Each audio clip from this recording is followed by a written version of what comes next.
Welcome, everyone, and thank you for joining us. I'm Stephanie Ali, and I'm Deputy Director of the Atlantic Council's Empower Me initiative. Today's event is part of a new program organized by the Atlantic Council in partnership with U.S. Embassy Riyadh, the American Chamber of Commerce Saudi Arabia, and Quantum Leaps to bring U.S. entrepreneurs, experts, and business leaders together with Saudi women counterparts to build relationships, share knowledge, and develop partnership opportunities. As a reminder, this event is on the record and will be recorded. We're honored to start off today with keynote welcome remarks from U.S. Embassy Riyadh Chargé d'Affaires Martina Strong. Before I hand the floor over to Martina, let me first briefly introduce her. Martina Strong is a career member of the Senior Foreign Service, and she previously served in Iraq as political minister counselor in Baghdad and as the U.S. Army's political advisor in Basra.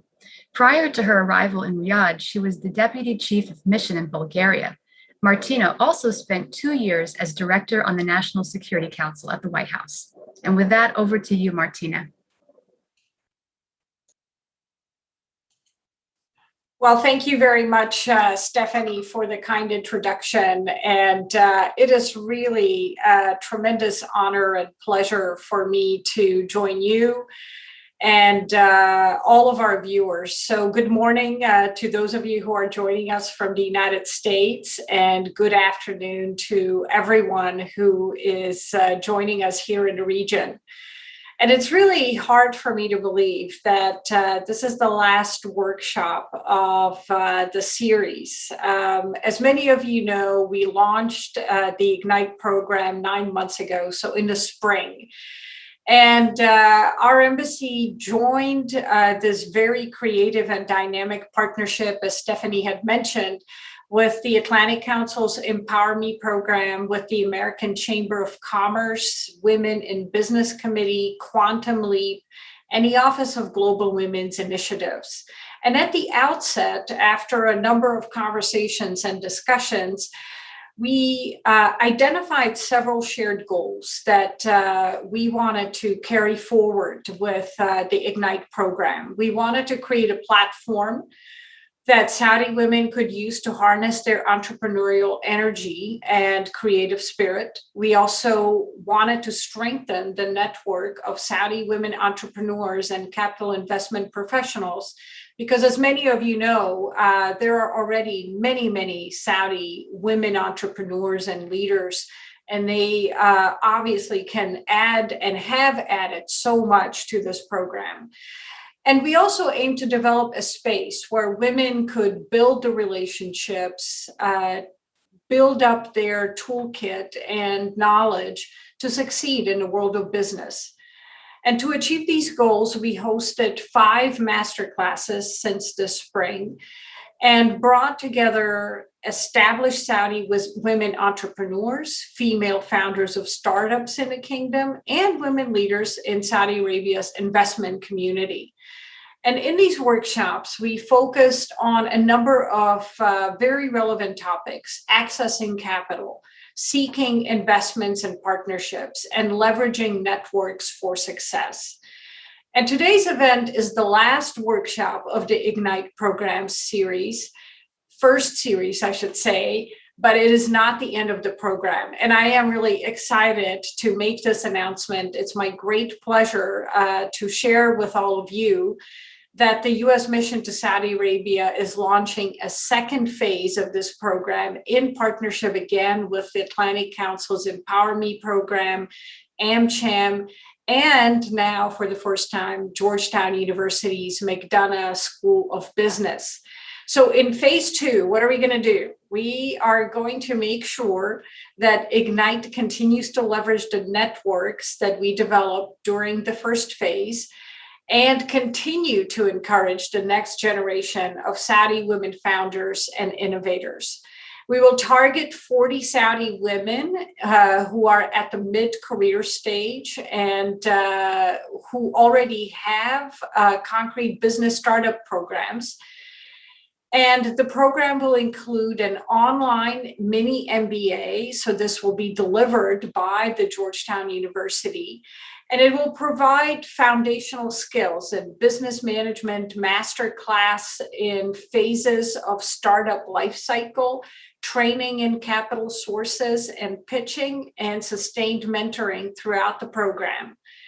So our selected participants will be eventually invited to travel to the United States at the conclusion of the program to meet with leaders and counterparts in their specific sectors and investment communities, and hopefully new partnerships will spring to life. So this is really exciting. And as you all know, women entrepreneurs are a growing market force. They serve as a critical source of innovation and job creation, and they fuel economic growth. Those of you who are joining us here in Saudi Arabia know very, very well that when Saudi women are leading a company or an organization and they are empowered in the workplace, both the company or the given institution and the country benefit. So investing in women is simply good business, and it makes policy sense. And in launching this second phase of the Ignite initiative, we are doubling down on our support for Saudi Arabia's women entrepreneurs and women leaders. So let me again thank all of you for your commitment for empowering entrepreneurs, women in the private sector, and for helping us build an influential coalition to drive prosperity and support so many women's dreams. In today's Ignite session, we will be focusing on succeeding in the workplace as a senior leader. And we have brought together another incredible panel of speakers, women who will discuss today's topic and hopefully inspire and continue to propel forward our participants. And they will give us even more momentum as we head into Ignite 2.0. So first, Renee McGowan, president of Mercer Consulting's Asia, Middle East, and Africa division, and Lisa Polina from Chicago-based Ares Financial. These women are true leaders, innovators, pioneers, and an inspiration to us all. It's really terrific that they're joining us today to share with us their experiences and the paths that they took to chart their ways towards success. Let me close with one more round of thanks to Atlantic Council's Empower Me program, including and especially to Director Amjad Ahmed and Deputy Director Stephanie Ali, and Jamie Stansbury from the American Chamber's Women in Business Committee. And a special thanks, of course, to Her Royal Highness Princess Rima bint Bandar Al Saud, who is such a huge fan of this program and of women entrepreneurs. I mean, she's, of course, a tremendous entrepreneur in her own right. And I was really pleased when earlier in the program, she was able to share some of her insights and how she built not just one successful business, but many, in fact. So I will turn the mic over back to Stephanie. Thank you again for having us, and thank you for really being such a tremendous support throughout this journey of the past 9 months. And I'm really excited about Ignite and the next phase, Ignite 2.0. Thank you.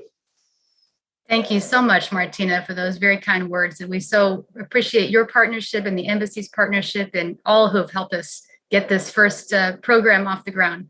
We've been so inspired by the connections made, the insights shared, and the enthusiasm we're all seeing and feeling. So we're excited about the next phase of the program too. We will now move into a fireside chat featuring our keynote speaker, Renee McGowan, moderated by my colleague, Amjad Ahmed. After Amjad asks Renee a few questions, there'll be an opportunity for everyone joining on Zoom to ask questions too. So if you want to ask a question, you can go ahead and submit it at any time using the Q&A feature. Before I hand the floor over to Amjad, let me first briefly introduce him and Renee. Renee McGowan is based in Hong Kong and is Mercer's president for Asia, Middle East, and Africa, leading Mercer's business across 18 markets in this fast-growing, dynamic region. In her career at Mercer, Renee has held several key leadership roles, including Global Leader for Individual Wealth and Chief Customer and Marketing Officer for the Pacific region. A global executive, Renee has helmed businesses in Hong Kong, London, Melbourne, New York, Singapore, and Sydney. A fervent advocate for the financial inclusion and security of individuals, Renee led Mercer's partnership with the World Economic Forum on the Retirement and Investment Systems Reform Project from 2017 to 2018. And my colleague, Amjad Ahmed, is Director and Resident Senior Fellow of the Empower Me Initiative here at the Atlantic Council. He's also Managing Partner of the venture capital firm Precinct Partners and serves on the boards of HomeSmart, Tepelty, RSA Global, Mr. Osta, and the Luxury Closet. Amjad is also on the board of directors of Amethyst. For more than 15 years, Amjad was based in the UAE, where he collaborated with business leaders and entrepreneurs to build leading companies in the Middle East. Through his work as a venture capital and growth investor, Amjad established 2 investment firms in the region that provided over $1 billion in funding to over 50 companies in sectors ranging from technology and education to healthcare and finance. Amjad is also the host of our Empower Me Conversations podcast. And with that, over to you, Amjad. Thank you, Stephanie, for that introduction. And welcome, Renee. I'm really excited about this conversation. I've personally worked with Mercer several times on some great HR initiatives. So welcome again. Fabulous. Thank you for having me. It's such a fabulous platform that is here today, and I'm really delighted and privileged to be here. Well, we're glad to have you.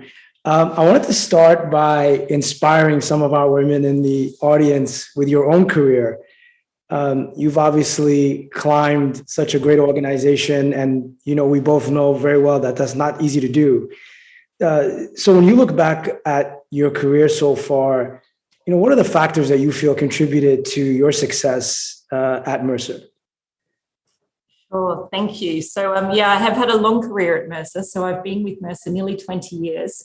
But because I've been able to get such wonderful opportunities to grow and to learn and to meet such a wide variety of people, as you heard in the intro, I've been in a number of different countries and also a number of different roles. There's been many things that have been pivotal in my career, but I think, I have to call out the importance of people that have sponsored me and invested in me. And I'm happy to talk a little bit about that for the women and attendees here. And then I also, 2 other things pop out. The second is curiosity. I've just always wanted to learn different things. And so always wanted to try something new. And to that end, I think the third thing is just a willingness to put my hand up and say, I'll have a go. And luckily, I've had an organisation and wonderful clients that have trusted me to do those things. And, I'm having a wonderful career, and I hope it's not over anytime soon. You mentioned sponsors and mentors. We've found that through our research that's really critical for the success of women, especially in the corporate world. What do you think are some of the best practices that you're seeing across organizations to ensure mentorship and sponsorship of women? Yeah. Look, there are 2 things that are quite different in my mind, and they both have a place. So I think mentorship is better understood. And I think that the trend that we're seeing in mentorship is that it's increasingly, multifaceted. So I think historically it was more about taking the expertise of one person to guide the development of another. Whereas now I think that everybody is learning with such pace that expertise is only part of what you can bring to a relationship. And so I think this 2-way mentor piece is really important. Sponsorship, though, I think is the great equalizer. It's the way to shift mindsets in organizations and in individuals. For me, sponsorship is about, it's empowerment. It's really creating space at a table for somebody. It's advocating for them. It's about creating opportunities as well as giving all of the encouragement and the feedback that they need to succeed. So we're certainly seeing more of a trend to the 2-way mentorship and also to the more deliberate sponsorship. And with the deliberate sponsorship, really focusing on, identifying key talent in an organization, listening better to them, and then creating that space for them to grow. Are a lot of organizations beginning to think through these matters? I mean, we all know that, I think there's a lot of discussion around attracting women to the workforce, but you don't hear a lot about retention. And a lot of organizations are built, frankly, around a very masculine workforce. Are you noticing that change? And are companies changing the way they do things? Companies are changing the way they do things a lot. And I think that over the next 12, 24, maybe longer months, we're going to see a lot more focus on retention as well, because, people, I think, world over have had a shock over the past 2 years. We've had such a change and a profound change to the way that we live and we work, that people are reconsidering, what's important to them. And they're probably going to be more demanding of the organizations and the people that they work with to make sure that they're aligned from a values perspective and everything there. I think what we're seeing in organizations, at a high level, first is we're seeing organizations are better at listening. So certainly a trend all over the world for organizations to be listening to what their people are saying, how they're feeling, and trying to create programs to support individuals far more. A second trend is around leadership accountability.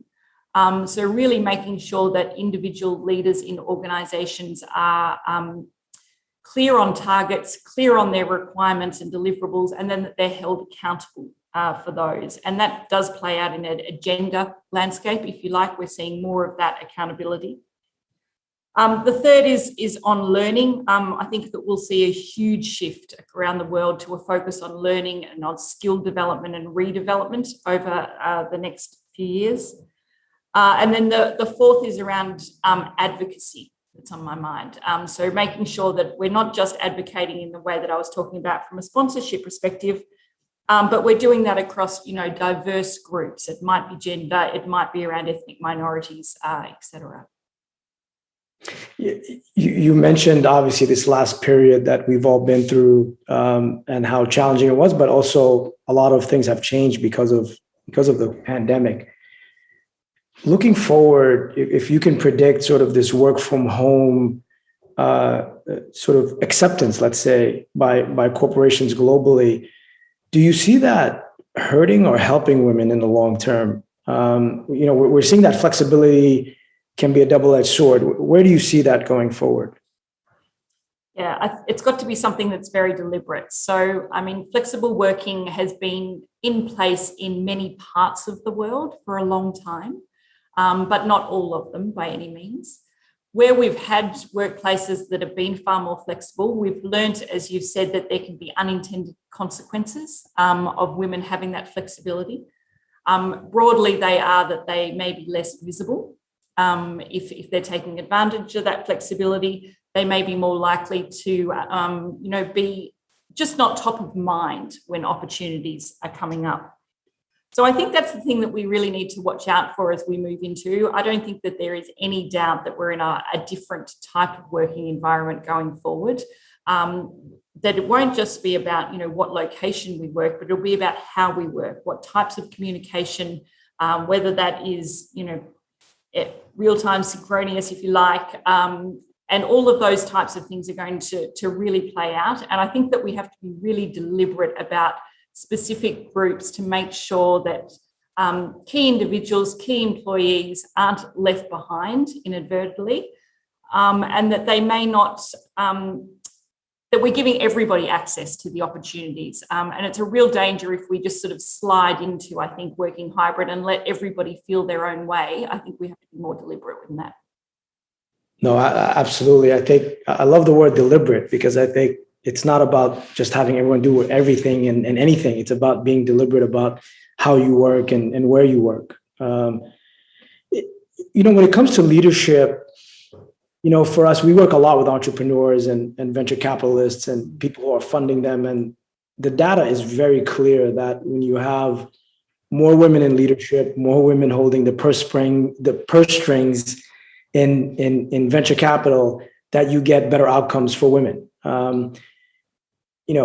We're seeing across the board globally that there's an improvement in women in senior management. I would say less so on the board level. We're seeing some changes, but not enough. I would add that the statistic of one woman being on a board is not enough, because that lone voice gets drowned out. It's good to have 2+ women on the board. So where are you seeing the board level of corporations? And I know a lot of investors, especially in public companies, are driving this change. Is there a positive trend with more women on boards? And do you see that continuing? And is the momentum real, I guess? Or is this just a short-term blip that we're seeing? Look, I mean, the answer can be subjective, but if we stick to the data, at the end of the day, women are not represented on boards enough. That's, entirely the case. Women hold only about a quarter of board seats in the top 1,000 companies in the United States. And it's not enough. So, and as you say, one is not enough. And when you're talking about 50% of the population, then I think you've got your general indication of where it needs to be pitched. So we need to see more change there, most certainly. And I'm going to use that word deliberate again, because I think that is the first bit. It needs deliberate action. I mean, the time for talking about it is over. The time for also understanding the value of it from an organisation perspective is over. So we are clear that women or organisations that have a diverse board of a variety of sources outperform.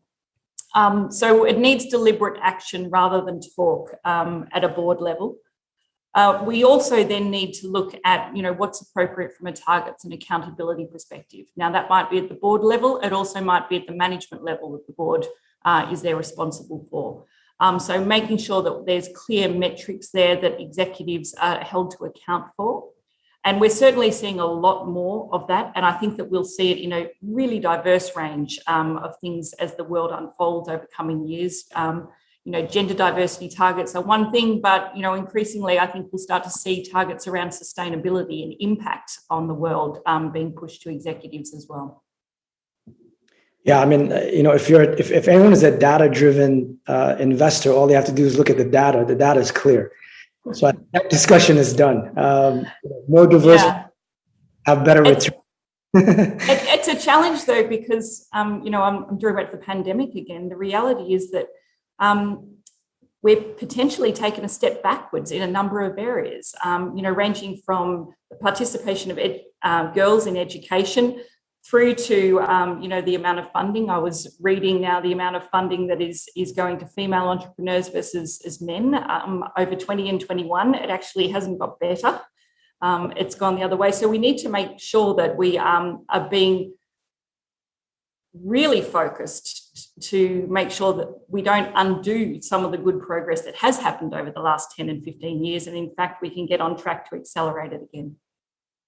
Absolutely right. Absolutely right. And you're right about the funding portion. It's actually gone backwards and in a lot of areas. And it really goes back to who the venture capitalists are. It's still predominantly male dominated.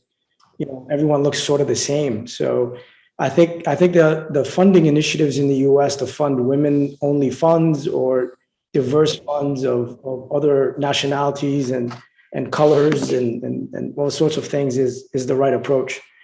Yeah.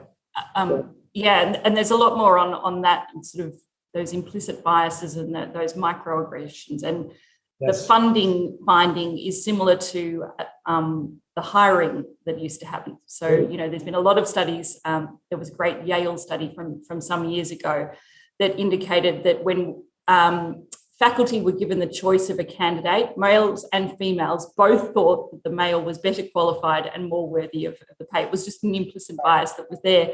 But that same sort of thing plays out in a lot of the studies that are emerging around funding for female entrepreneurs and male as well.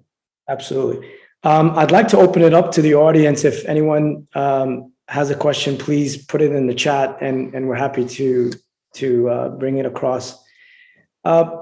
You work across a lot of markets, so you get to see really a very unique view of what's happening. If we focus on Saudi and the Middle East today, we are noticing a real, I would say, transformation when it comes to women economic participation. In a recent press release in Saudi, you're seeing many women start to enter the workforce, wanting to be entrepreneurs, really wanting to get out there. And it's great because actually the workforce in the Middle East are educated, right? They're very literate, they're very educated, they're actually an excellent pool of candidates. But that participation was not there. Now we're seeing that increase. As you see this influx, what sort of advice do you have for possibly policymakers or corporations as they get this sort of new talent pool that's coming in at such a great degree that's frankly very different, might not be used to? Yeah. You're absolutely right. The progress that has happened in all parts of the Middle East and in Saudi Arabia in particular is quite phenomenal. And the number of female entrepreneurs in Saudi actually outpaces many other developed countries as well, for all of the reasons that you outlined. What we'll start to see then is, entrepreneurial activity drive into organizational activity, and we'll start to see the growth of companies. And that becomes, the systemic change and growth that we need in societies as well. I think that there are a number of things that we need to watch out for. And I guess female entrepreneurs and their organizations may be doing this, but we really all do have to watch out for making sure that we are having a diverse group of people in any working environment. It can, as I mentioned, sort of the biases and things before there, but it does take specific action to identify diverse talent and to make sure that they're available and around you. The second piece then is to make sure that the workplace or the environment that you're creating really gives everybody the confidence to safely speak up, to voice an opinion, and to know that their opinion will be valued. And that's that concept of psychological safety that we've been talking about a lot more.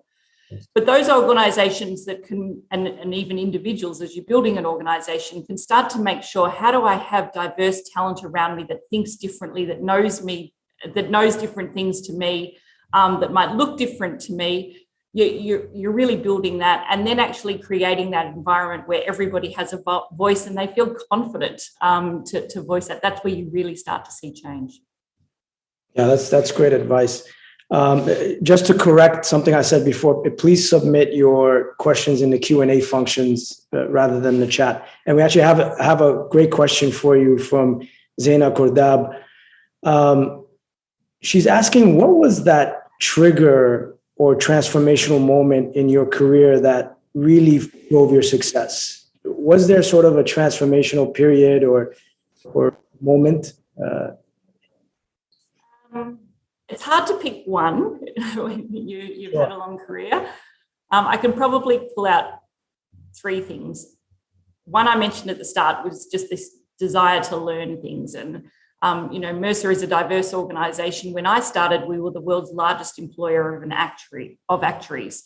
I barely knew what an actuary did at that time, but, this desire to sit down and learn, how a spreadsheet functioned in more detail was what I did. Never became an actuary. I'll be clear on that.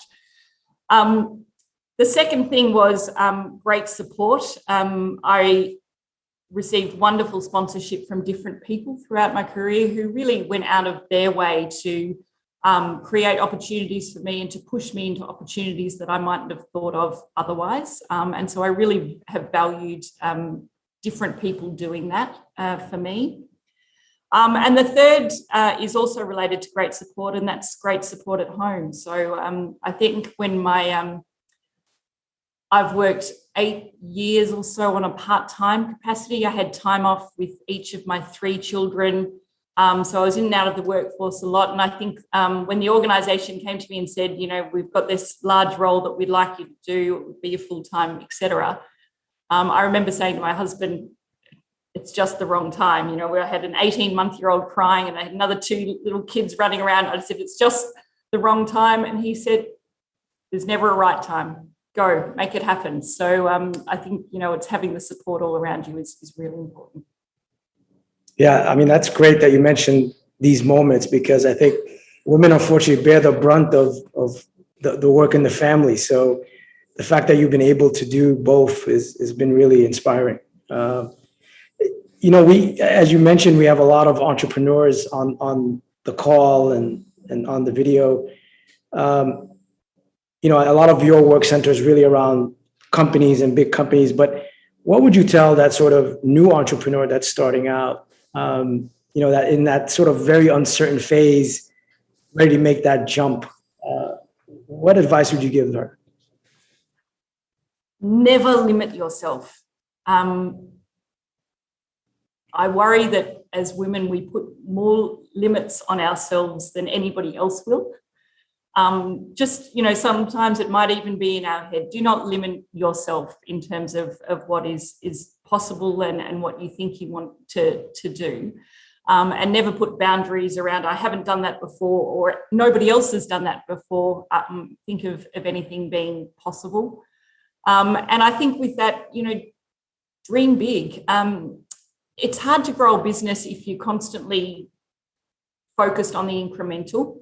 It becomes a hard slog. I think all the entrepreneurs that I've met, they have a vision and they have a dream, and it's big, and they don't know the path to get there, but they're convinced and they believe it's the right thing to do. And never losing sight of that, I think, is really important, because then you'll continue to find a way, and you'll continue to have the resilience, when you get knocks along the way, which happens.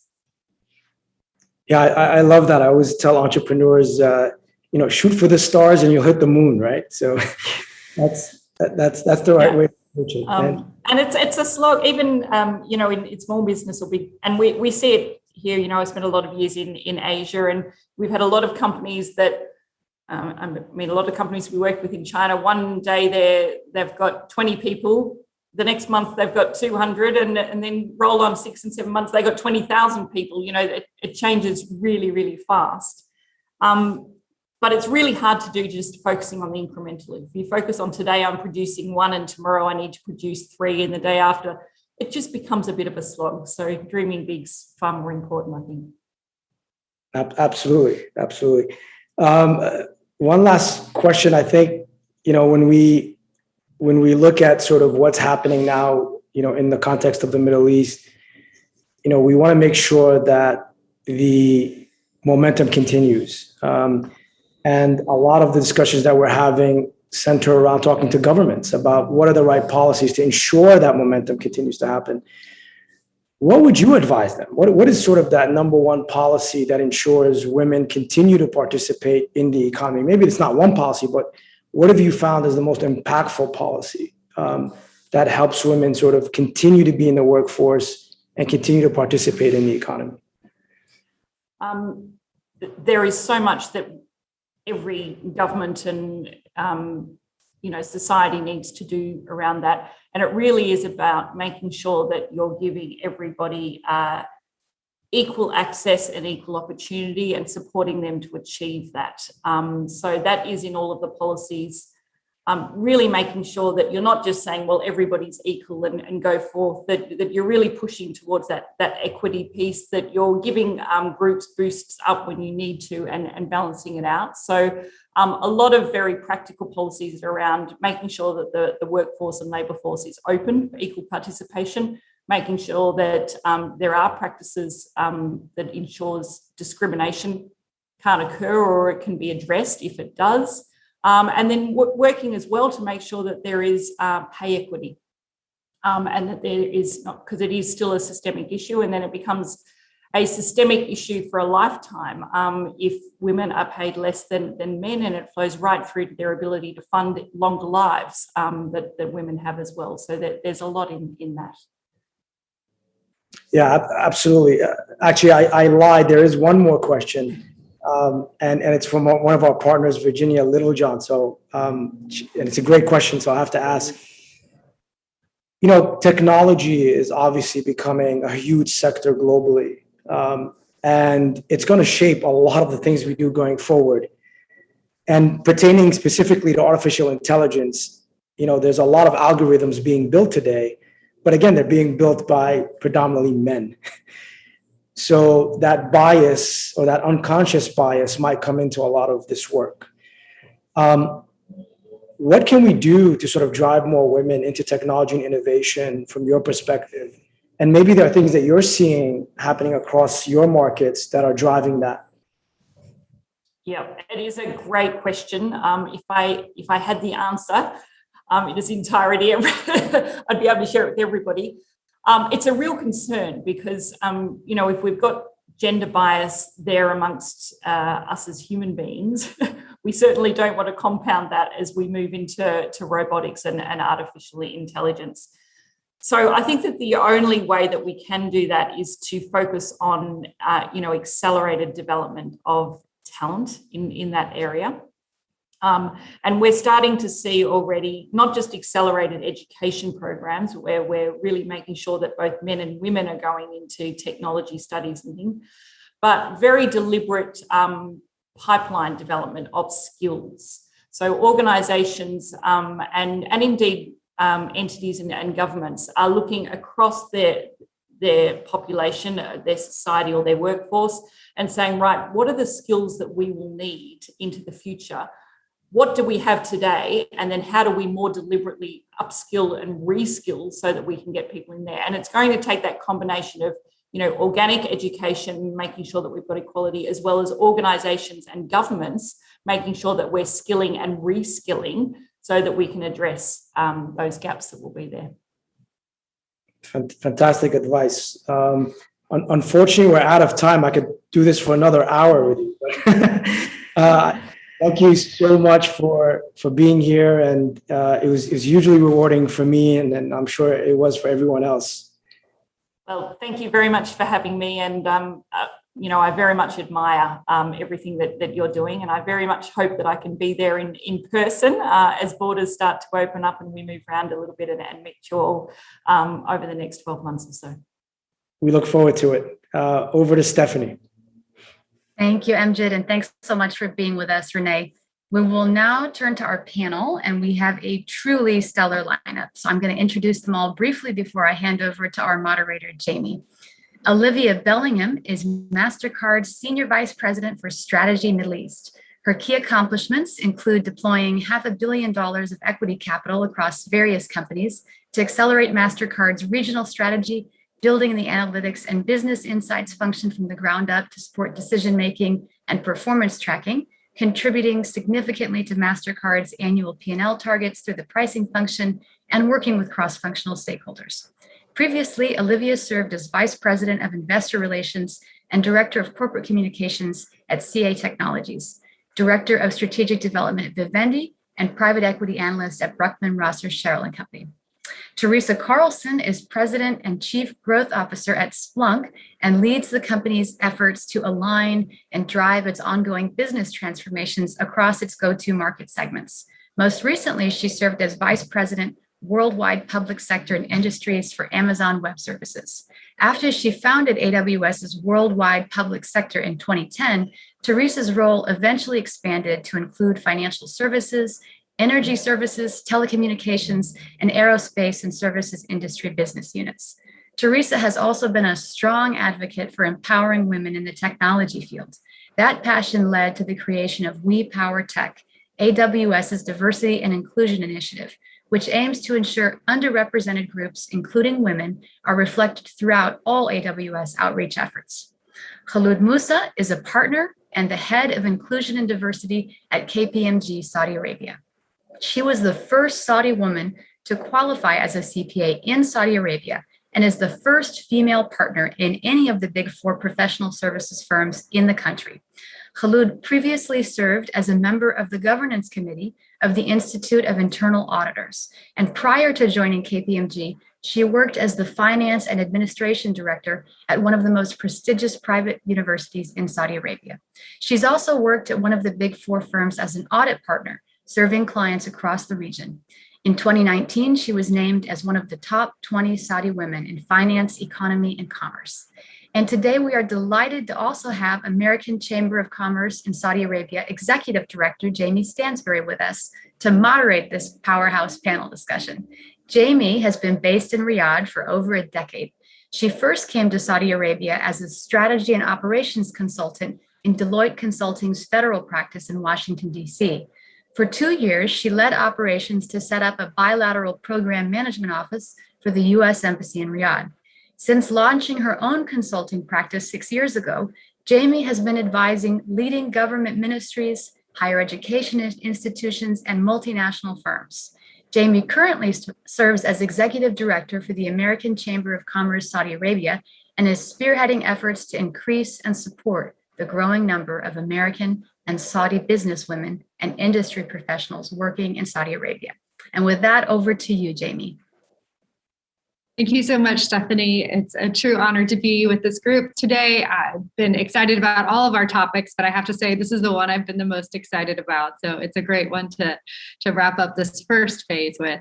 So thank you so much. I want to start with you, Olivia, and wanted to ask you a bit more about the different industry roles that you've had throughout your career: corporate finance, investor relations, now corporate strategy at Mastercard. How have you navigated that as a leader and avoided getting pigeonholed into one particular career path? Thanks, Jamie, and thank you all so much for having me today. It's a real pleasure to be here with this very illustrious panel. Very honored to be here. I have had a number of different career choices since I came into the workforce over 20 years ago. As you mentioned, I worked in finance, so in investment banking and private equity. I also did investor relations and corporate communications for several years, so really moving more out of finance and into comms. I actually took a small career break at some point there, and I pursued a passion of mine, which was working at a bakery. I had always had this dream of having a bakery, and so I did take some time off to pursue that passion. And while I loved it, I also realized I'd rather just do that on the side, on the weekend, and not make that my full-time job. So that was, a big learning, and left that and went back to the corporate world and landed at Mastercard. So, yeah, I mean, I think I've been maybe lucky. I've been able to try many different things and, somehow always kind of landed on my feet. And honestly, I never over-planned. A lot of people are really, concerned about the next step and what's next.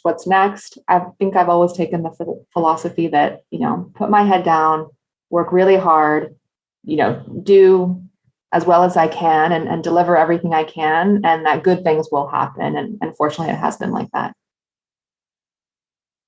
Thank you. No, it's fascinating. And I had read about the baker. I was going to ask you about that one. So that's great that you had a chance to do that and give it a try. I wanted to speak a little bit more because you've been based in Dubai, and we have a lot of people both on the call and in the room here who have been in these cross-cultural experiences. And I wanted to hear more about some of your experiences, what that's been like, and if you could give some advice for Saudi and expat women who are working in the private sector here in the Gulf. Sure. Yeah. I'm fortunate to have grown up in a multicultural environment with my parents are from 2 different countries. And my father worked in the oil sector. My parents lived in Saudi for 6 years. I lived in Japan, in Singapore. I was born in the UK. You can tell by my accent that I lived in the US for many, many years. So I was lucky to have kind of grown up in a very multicultural environment.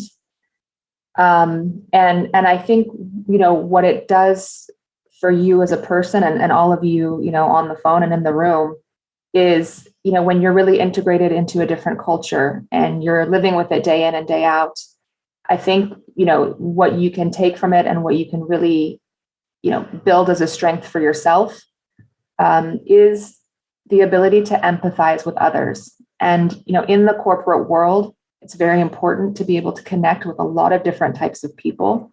I know the other panelists on the call today, we're all engaging with people all around the world every single day, whether that's, people in other offices or within our own offices. And I think, really working on that muscle of being able to empathize and understand where different people are coming from and why they're bringing a different perspective to the table. You may or may not agree with it, is something that this cross-cultural experience can bring all of us, and something that we need to work on. That's great. Thank you for sharing more of your personal upbringing. I have a couple young daughters I'm raising here in Riyadh, so that's a great aspirational for them as well. I want to just double down a little bit on that one too, and ask about some examples of when you're dealing in a leadership structure that is still predominantly male and often multinational as well. So anything you can speak to some of those dynamics, how they've played out for you here in the region? Yeah, I mean, I've been really lucky. You know, Mastercard has a great gender balance, and we do a lot to promote gender equality.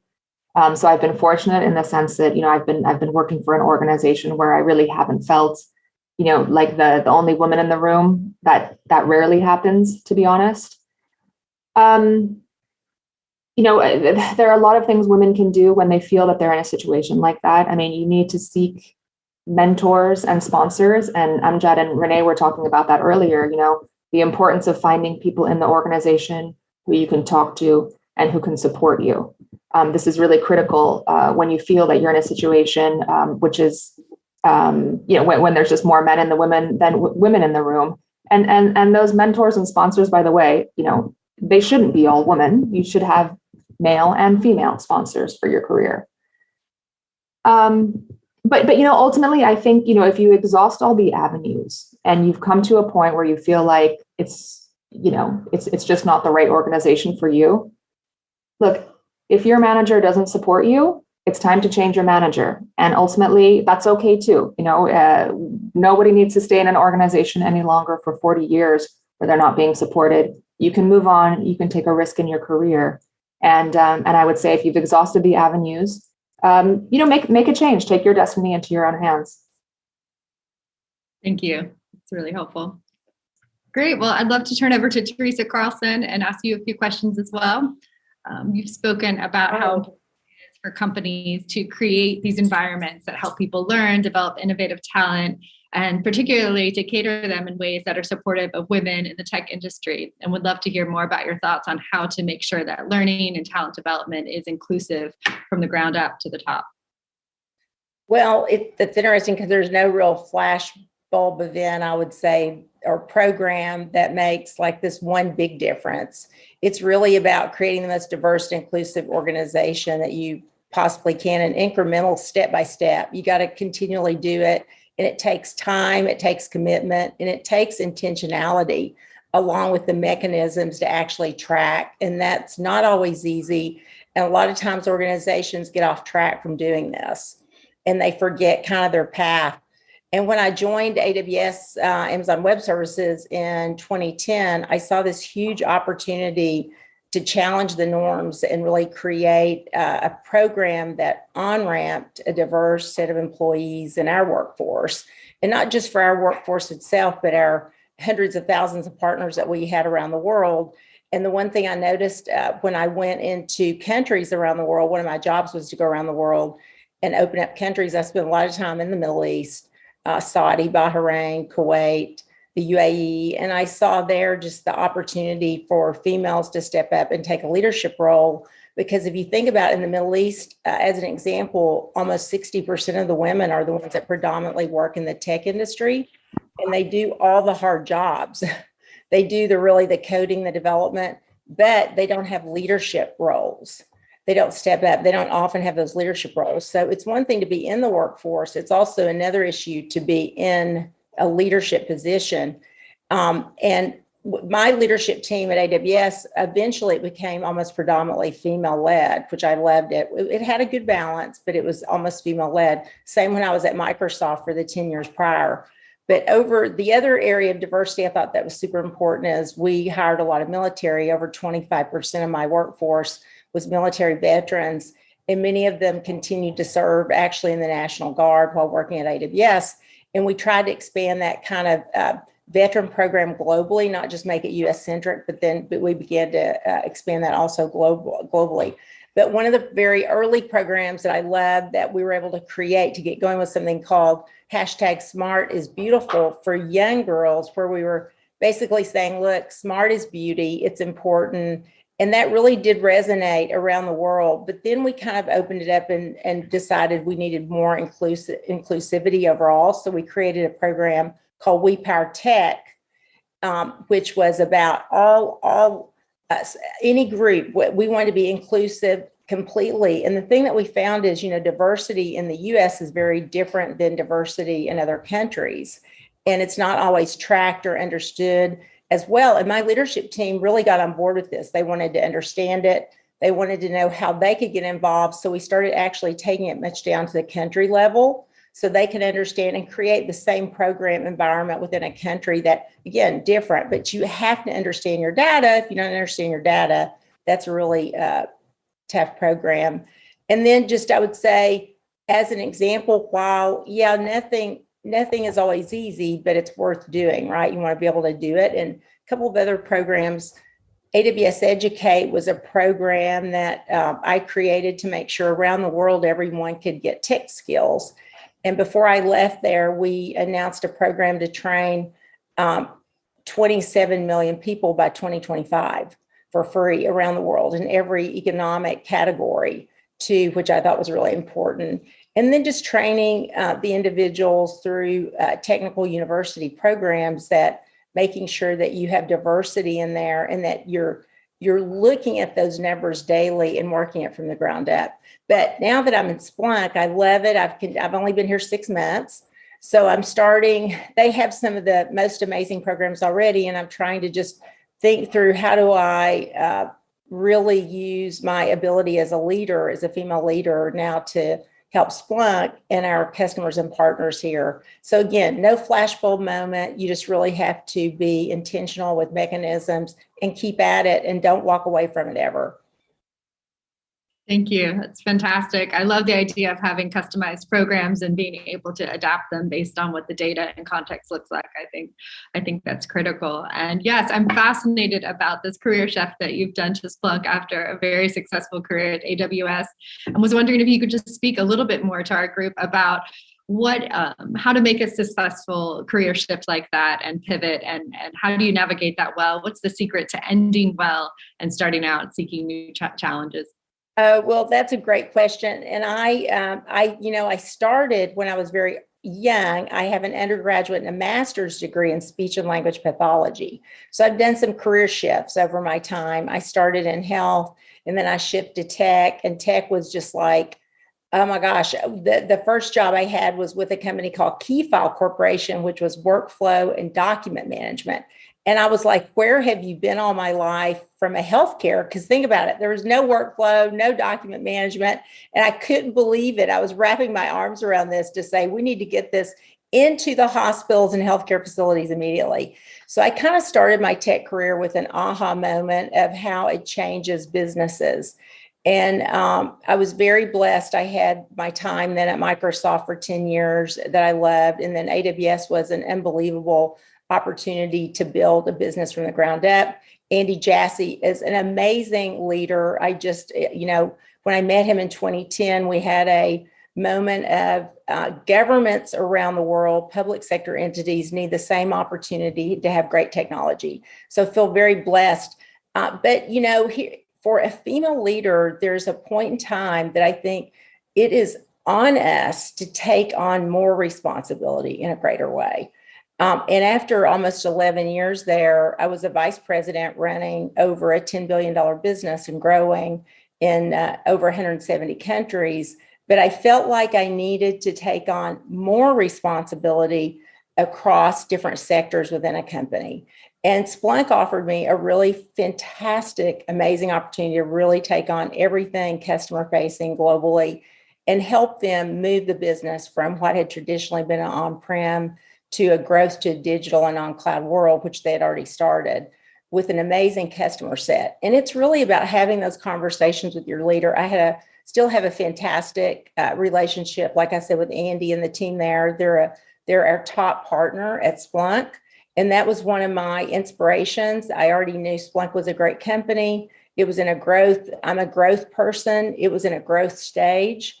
And I felt like I took it because I did, when you look at a career change, when you get to a size of that company, you are like, what do I do next? What do I want to do that I would love? And I was looking, there were CEO roles, but they were all turnarounds. And I was like, oh, I'm not a turnaround person. I could do it, but that doesn't get me out of bed every day. I'm a growth, innovation, digital, kind of conquer the world in new ways to help, individuals take technology to the next level. So I felt like Splunk was that great opportunity, and having that conversation with Andy and the leadership, it made good sense for where I was in my career. Very hard to always change. You can see 10 years at Microsoft, 11 years at AWS. I'm super committed. So I always feel like I'm leaving a family. And at AWS, I built that team from the ground up. So it was hard in one way, but now that I'm at Splunk, invigorating and taking on new leadership challenges. And what I've decided is there's no age that you have that you're not building new muscles.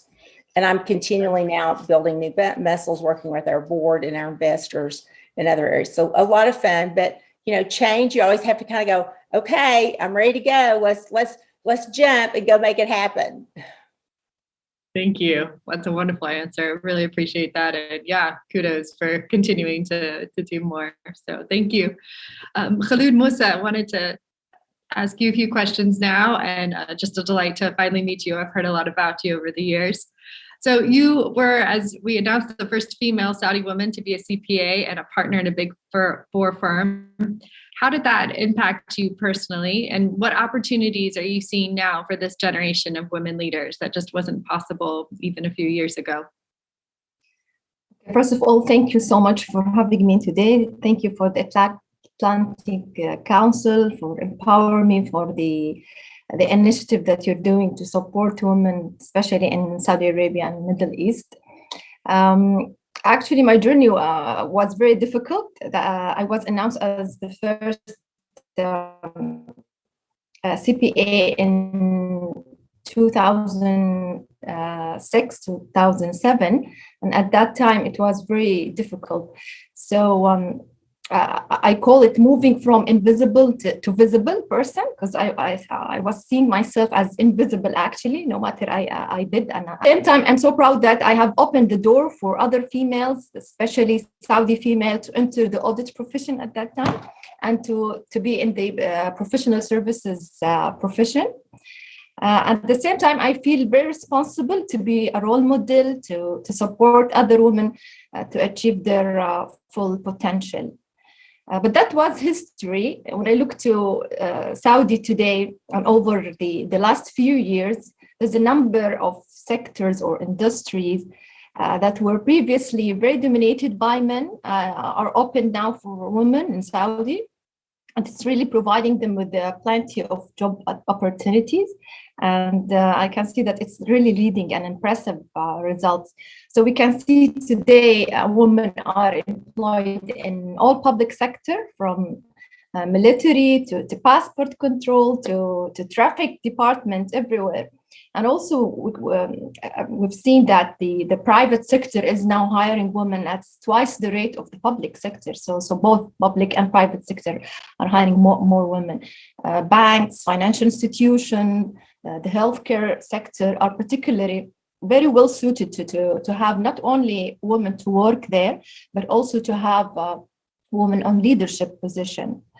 So we see also many global companies, international and multinational companies are in Saudi now, and they're really putting an effort to make gender equality a very central piece, especially with the ECGA programs, and they're doubling the number of women who's working in there. So I'm very optimistic, and I think it's Saudi now is a turning point. So once and for all, we will create an equal and inclusive society in Saudi Arabia.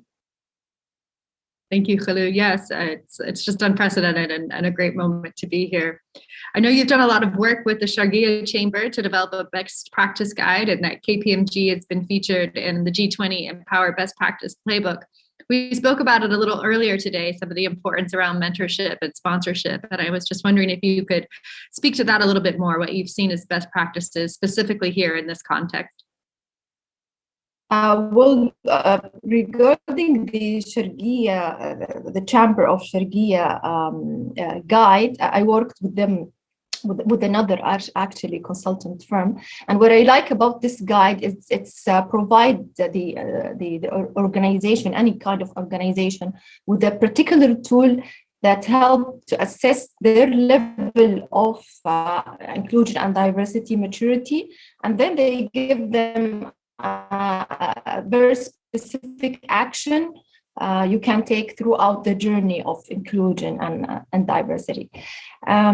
Regarding the mentorship, we all believe the importance of the mentorship and the sponsorship for women. I think no one can survive, especially women, without having a mentor. But maybe we do have a KPMG a mentorship program, and we put this in the G20 Empower Alliance, the best practice playbook, we call it, and we put the program not only actually for women, it's for both male and female, but the objective of this was that the retention of the national employees, especially women, and to have a visible commitment from our senior leader to support and the career growth of our women. So maybe I'll just, in short, give my experience about mentorship. And of course, I always have a mentor, but what I usually heard from others, especially when I was more younger, that people told me that you should have a female mentor, or you have to look for a female mentor. And industry like where I work in, there's so few women, so having a female mentor is not always possible. So I personally have never had a female mentor.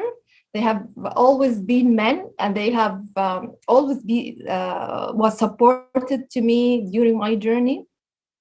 And I'm not saying that you don't have to have a female mentor. It would be great if you have one. But instead of looking at gender, my advice is just to find a mentor who is right for you, somebody you trust, who can invest in his time to invest in your growth, and who should also be willing to challenge you to grow.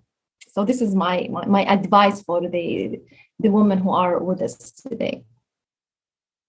Thank you, Khulud. I'm so glad you brought that point up. It's one we talk about a lot, and it's really important. And so thank you. Permission not just for the women in the room, but for the men in the room as well, to be mentors, to be sponsors, to be champions. So it's great. I know we are going to take some questions from our participants. I just wanted to leave one more question for the three of you to answer. What would be one thing that you have implemented or seen implemented that made a significant difference in creating a more gender diverse and inclusive organization? And I'll just add the caveat, it doesn't have to be your own organization, but something you've seen that really did shift the needle in a positive way. I can start. One thing that I've seen, which has worked very well at MasterCard, is the concept of balanced slates in terms of talent acquisition and recruitment. So for anybody who's not familiar with this concept, essentially what we're talking about is oftentimes, especially in markets in the Middle East, we go, our talent acquisition recruitment teams go out to the market and they look for candidates, and they bring a pool of candidates, which is largely male. And so when you're only putting male candidates into the funnel, at the end, you're only going to get out male candidates. And so what we did was we put a policy in place where you have to have minimum one female qualified candidate. And I want to stress qualified. I mean, you're not just looking for anybody. You need to find a qualified candidate over a certain level, because we were also looking for women specifically in senior leadership positions and in certain types of roles where you often don't find women. Certain functions have fewer women, others have more. So again, looking at specific functions and specific levels ensuring that we have balanced slates. So when you get to a stage of, let's say, presenting the final slate of candidates to the hiring manager, there needs to be at minimum one woman there. The flip side of that as well is the people who are interviewing that candidate should not also be all male. You need to make sure you have at least one woman doing interviewing, bringing in that perspective as well. And that has been really helpful. I mean, when I look at how, my own organization has evolved over the last 5-6 years, there's been a tremendous improvement. And I think that's been a big driver of it. Thank you. That's great. Very practical. Thank you. Now, and I agree with, I think that I +1 on that one. I saw big changes. We did something very similar at AWS with my team, and we saw big changes when we said the slate has to be diverse, and also the people interviewing has to be diverse, because I heard a lot of feedback on interviewing. The people that were actually doing the interviewing, you want to make sure they are diverse, because it makes any diverse candidate feel uncomfortable if you have an all-white male panel doing the interviewing. So your slate and then the interview team. And then the second thing I would just say, as a female leader, you have to walk the walk and talk the talk. So as a female leader, it's very important that we hire and demonstrate around us that we have strong diversity within our own team, which trickles down. And I'd say for every leader, but I put myself at the center of responsibility on that. So I think for sure, but I think leadership around this starts at the top. I mean, look at any organization. When a leader puts their best face forward, best foot forward, and they really, really walk the walk and talk the talk. It's not just talking about it, they're doing it. But as a female leader, I think the responsibility is on us as well, because we can drive a lot of the change ourselves as we get in these organizations. So I think that can have a profound impact if done properly. Thank you. Khalud? Yeah. And of course, I'll echo Teresa and Olivia. Of course, leadership and top from the tone is very important. But maybe I can add to this that some leaders thought that just thinking of bringing or hiring people of different culture, genders, background, that doesn't make an organization inclusive by default. So we cannot operate under the assumption that if you bring a diverse group of people together and you set ground rules of tolerance, the culture and inclusivity will follow. So for me, the most important thing that comes before diversity is inclusion. So how to create an environment where employees feel true sense of belonging, where their point of view is valid and valued, and even if it doesn't align with the majority. So I think this is how the real magic of innovation, agility, and business grow happen. So I think my message is that companies should pay much greater inclusion, even when they are relatively diverse. Thank you. Thank you so much. Well, we want to open it up now to Q&As from participants, both in the room and virtually. So I've received actually a few from those sitting in the room here. So I'll start with those, and then please do use the Q&A chat. I see some coming in on that front. So one question we have from our board member, Amanda: given the pressure we see as women, where our successes are celebrated, sometimes modestly, but our mistakes can malign us indefinitely, how do you navigate the pressure to ensure that isn't the case in the workplace?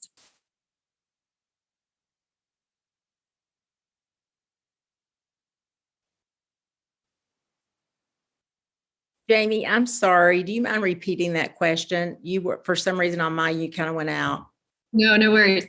So the idea that women are often celebrated for their successes, maybe albeit modestly, but mistakes can stick with you indefinitely. How do you navigate that pressure day in and day out in the workplace? I don't know about mistakes staying with you indefinitely. I think it's how you manage them, because none of us are perfect. We're not going to get everything right. You want to be right a lot, but you're not going to be right all the time.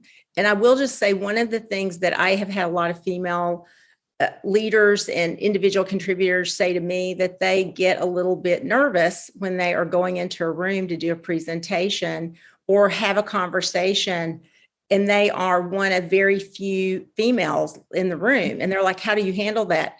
And what I've shared with them, you're building new muscles when you're doing this again. You have to think about a work environment and in new conditions, and it's not going to be perfect all the time.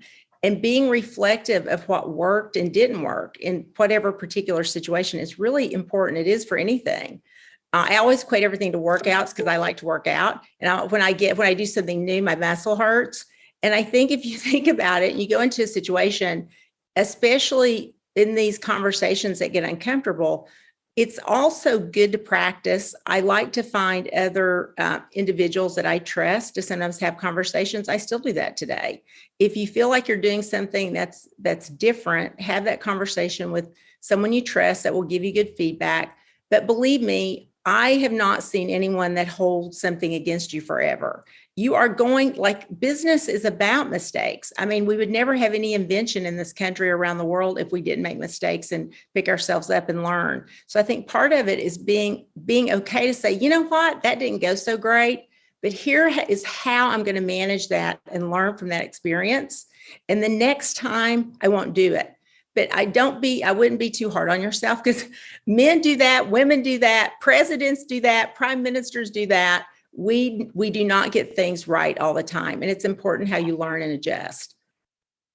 Great. Thank you so much. I totally agree. Sorry, Jamie, with what you said, Teresa. I mean, I think, this is a broad generalization, but women often have a tendency to carry that stuff on our shoulders for longer. Things go wrong. Everybody makes mistakes. We've all screwed up big time. We tend to carry it around. Just take the monkey off your back, forget it. The past is the past, and making a conscious decision of moving on, just leaving it behind. Forget it. Put it out of your mind. It happens. Great. Thank you. Good. We have another question from the audience. So, even with the most mundane job, you can be meaningful with the right mindset under good leadership.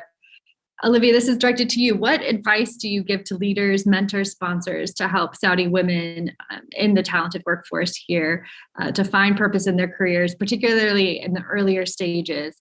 And what messages can they receive from management that are really supportive, that show them that they do have the potential to earn a seat at the table and there's a career for them in that company?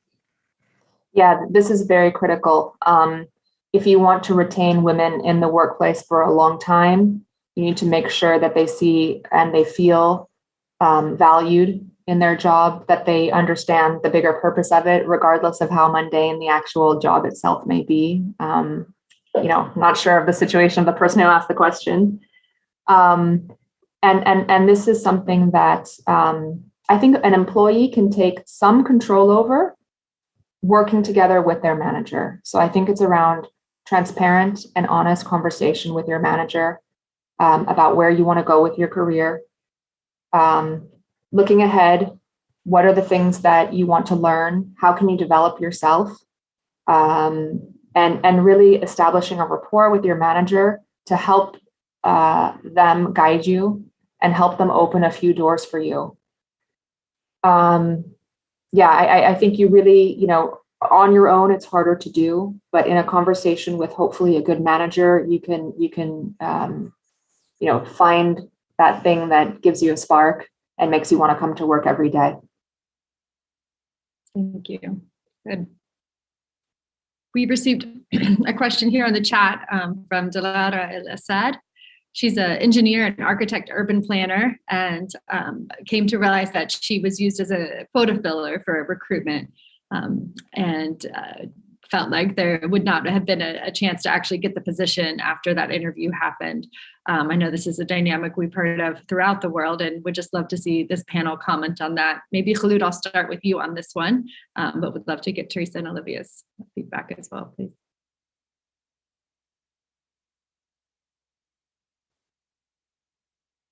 Well, I used to be a supporter for quotas, but in like some emerging countries, not that like a place like the US, as the lady mentioned, because of these things. So if we use quota to promote or to hire women just to fill in this course, damage the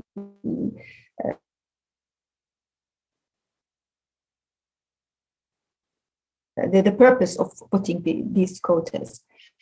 So, but for countries who have very big gap in nationalization or in gender diversity, I think, and strategic plan to hire women and to give them the opportunity to be there is something I personally recommend. This is in general. Olivia or Teresa can advise her on what to do if she felt that she was only hired for this purpose. Thank you. Yes. And perhaps reading into it too, it may be a situation where she was interviewed, but not having the full potential to actually be hired. So part of that, making sure there was a balance of interviews, but not having the same capability of being hired. Any thoughts on that, Teresa or Olivia? Well, I would say own it. If you got hired, good. Now you have an opportunity to change the world. Like I don't, it's hard to have quotas, I think, but at the same time, in some areas, if they feel it's necessary, just like we talked about board work earlier for women, there were so many boards that are primarily made up of more mature white men. And that is starting to change. And I'm actually okay with that now because I feel like it's an opportunity. Like I said earlier, if more women get in, guess what? We can recommend others and we begin to change the environment. So I would say not the best maybe way, but don't let that bother you. Like Olivia said, let that forget about that. Move forward, do the very best job you can, find new opportunities to grow and really now own it. And just remember, you're there now. So it's an opportunity, the very best. Not sure, like I said, I always agree, but we're seeing this as a phenomena in a lot of locations so that they can have diversity. So I think at this point, it's okay because you got the interview, you got the job, and that's the important part.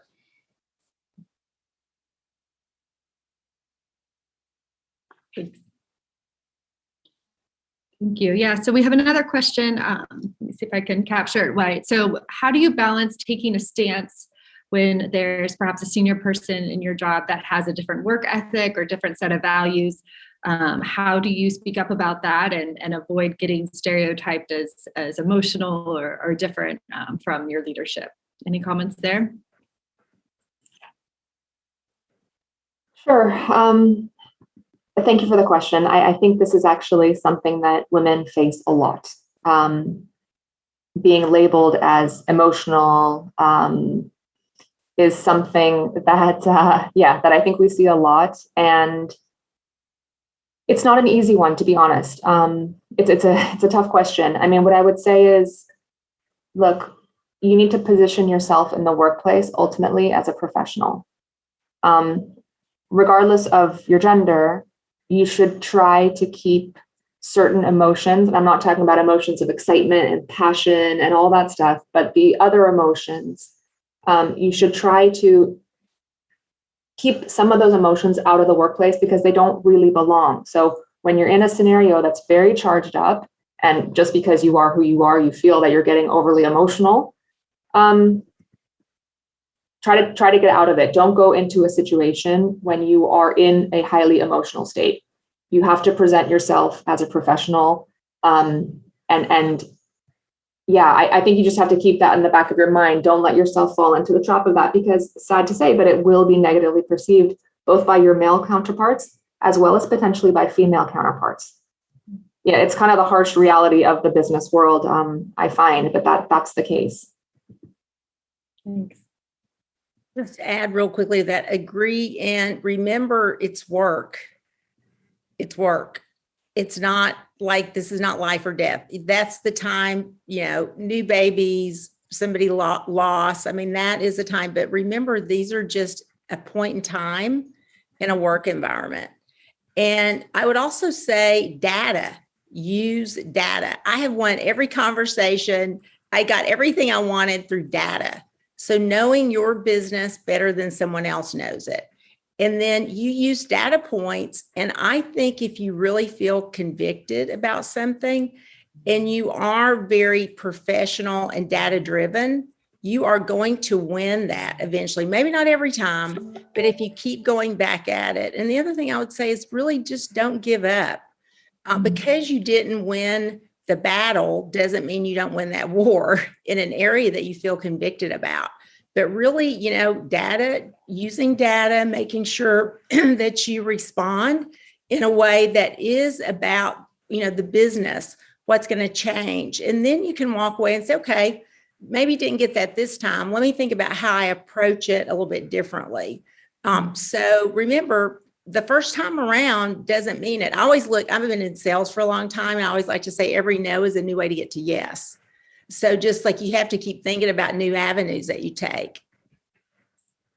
Great, thank you. And I think that's a great segue to another question I want to take on, and also to circle back with one of our earlier participants who was clarifying on the quota issue that she interviewed, but actually did not get the job. It was a quota around making sure that interviews were diverse and didn't necessarily connect to the hiring process. So I think, Teresa, there's a question related to this, and it's about how do you see technology like the cloud playing a role in diversifying the global economy? And I would also say with these dispersed teams and remote hiring, how can we create more opportunities for minorities, for a diverse group using hiring practices and making sure that these recruitment practices aren't just to check boxes? Yeah, no, and that's really, I'm sorry, I misunderstood that I don't agree with that. And I don't even like that practice. So if women are being used for just a quota of an interview and they know that they're not going to get the job, to me, that's an HR issue and a leadership issue with that company or team. I mean, I'm very adamantly against that. Let me just say that. That's crazy. But it sounds like it's being done, and it's something for all leadership to be aware of and really watch out for. So technology, you asked me one of my favorite questions. I believe cloud computing, and I'm a huge believer in this. The 11 years of doing this, I saw it happen. Cloud bridges the great divide. It is something that if I hadn't experienced it firsthand and saw the transformational change of cloud around the world for diversity, small businesses, individuals, educational institutions that had no access, I wouldn't believe it. But I have seen so many women now around the world create businesses on the backs of cloud because it's globally available. You can get it on demand. You only pay for what you use. There's so many programs now from AWS and Microsoft and Google that allow startups to be funded and incubators. We did all kinds of that work. And just women, I had a startup that I just sponsored for Bahrain. We did one for Saudi women here in Washington, D.C. with Halcyon. And it has opened the doors for women to have access, people to learn technology. Remember, you can start a business now from your home with your laptop or smartphone, and you can buy compute and storage and AI tools. I've seen media companies. I met a young woman in Brazil that started her first company when she was 18, a gaming company, and she was on her third. Made millions on cloud. And she walked up to me and said, I love cloud because I was able to start my company and I bootstrapped it myself and I did everything and coded it. Also just education. If you think about, while none of us love COVID, Jamie, I mean, that has allowed women to really be able to work from home and start businesses in new and different ways. Now, we know there's been a lot of fall off of women in the workplace as well. But the opportunity because of technology and cloud is really, I'm a huge believer. I've seen it transformationally change pretty much every industry now. Wow, thank you. And I love these stories that are relevant even to where we're here today. So lots of good questions coming in. I'm going to give one final one back over to Khalid, please, because I think I know your answer. But is there a good website or platform, playbook, or handbook on how to implement these female mentorship best practices in the workplace?